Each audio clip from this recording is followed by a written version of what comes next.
Perseus and Medusa chose to live on, but under the gaze of the gods, their survival was merely a fleeting pause permitted by fate.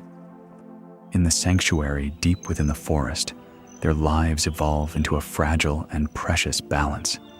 We once trembled at the feet of the gods, but now we can only rely on each other for warmth. Medusa whispered softly.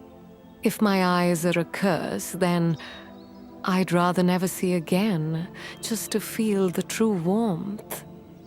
At night, they sat by the campfire, Perseus softly recounting tales of his childhood on Seriphos, where his mother once told him, "A person must take responsibility for the path he chooses."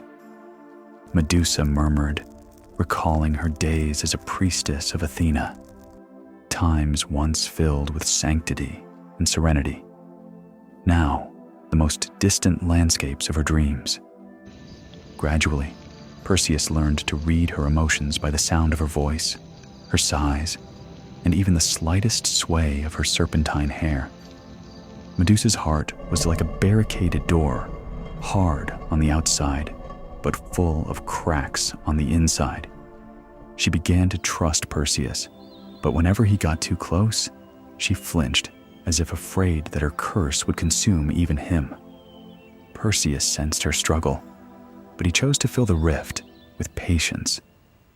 He brought back her favorite flowers and plants from afar on Hermes' flying shoes. He wove grass wreaths for her and placed them on her stone table. Medusa never responded directly to these tendernesses, but she would cover him with blankets late at night or hum softly the old priestly prayers as Perseus slept. However, the serenity of the forest could not hide the shadows of the gods. Athena's gaze seemed to be everywhere, and the occasional whisper on the wind seemed to be a warning from Olympus, a reminder that they were but a brief stopover in the forbearance of fate. Medusa's fire of vengeance burned hotter and hotter in the silence. She began to stand alone in the forest clearing at night, gazing at the stars and whispering curses at the gods who had pushed her into the abyss. Perseus understood Medusa's anger. He knew that the gods who towered over him never truly listened. They only manipulated, only punished, but never answered the cries of the trampled. But at this moment, he chose silence, not submission, but companionship. The rain falls silently, as if fate whispers. This moment of peace is the silence before the dark night.